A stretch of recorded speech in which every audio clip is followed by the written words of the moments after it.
भैया ये सारी दवाइयाँ दे दो। हाँ जी मैडम। अरे ये तो मुस्लिम है। ये लीजिए आपकी दवाई 220 रुपये। मुझे नहीं चाहिए आपकी दवाई, आप अपने पास ही रखिए। क्यों मैम, अभी तो आपको चाहिए थी ना यही। मैंने बोला ना मैं कहीं और से ले लूंगी, आप अपनी दवाई अपने पास रखिए। अरे लेकिन सुनिए तो सही, कमाल है, इनको क्या हुआ? मैडम जरा ये सारी दवाइयाँ देना। मैम एक्चुअली ये सारी दवाइयाँ यहाँ अवेलेबल नहीं है। पर मैम क्यों? आपकी मेडिकल शॉप तो इस एरिया की सबसे बड़ी मेडिकल शॉप है और आपके पास ये दवाइयाँ ही नहीं है। एक्चुअली मैम इस दवाई की सेल ज़्यादा होती नहीं है, इसलिए हम लोग रखते नहीं है। आप एक काम करो ना, आसपास बहुत सारे मेडिकल स्टोर हैं, आप उनसे जाके पूछ लो। ठीक है, मैं दूसरी जगह देख लेती हूँ।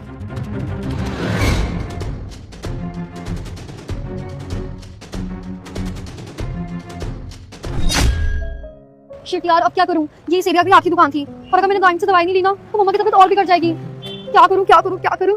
उस मुसलमानी की दुकान पे चलती हूँ, बट क्या मैंने जिस हिसाब से बिहेव किया था ना, मुझे लगता नहीं मुझे दवाई देगा। क्या करूं? एक काम करती हूँ, वहीं चली जाती हूँ, देखी जाएगी जो होगा।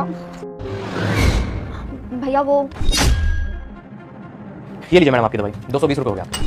अरे आपको कैसे पता चला कि मैं यही दवाई लेने आई हूँ? तो एक्चुअली मैम ये दवाई यहाँ आसपास किसी भी केमिस्ट शॉप पे नहीं मिलती, ये सिर्फ हमारी दुकान में मिलती है। आप इस एरिया की किसी भी दुकान में चले जाइए, ये दवाई वहाँ पे अवेलेबल नहीं है और मुझे पता था कि आप जरूर आएंगे।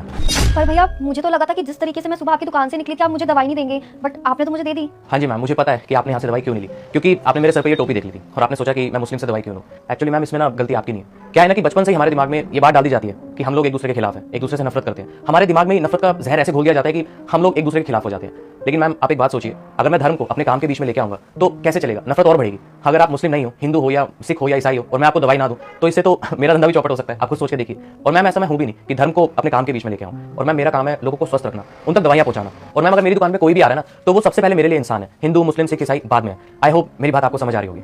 बेटा मुझे देखकर इग्नोर मत करना। जो भी इस वीडियो को लाइक और सब्सक्राइब करेगा उसकी किस्मत सच में बदल जाएगी। यकीन नहीं है तो एक बार करके देख लो, क्योंकि माता रानी के दरबार में देर है पर अंधेर नहीं। और बेटा कमेंट में माता रानी जरूर लिखना। वो क्या है ना भैया, हमें बचपन से ही सिखाया जाता है कि दूसरे धर्मों के लोगों से दूर रहना चाहिए, बट मेरी सोच गलत थी। और आज आपसे मिलने के बाद मुझे एहसास हुआ कि हम इतना गलत सोचते थे। लेकिन आज भैया आपके समझाने के बाद ना मुझे एक चीज समझ आ गई है कि हमें किसी भी इंसान को ना उसके धर्म से जज नहीं करना चाहिए। मुझे खुशी है मैम कि आपने मेरी बात को समझा और मुझे यकीन है कि एक ना एक दिन हमारे बीच में जो ये नफरत है ना वो बहुत जल्द खत्म हो जाएगी और लोग इस बात को समझेंगे।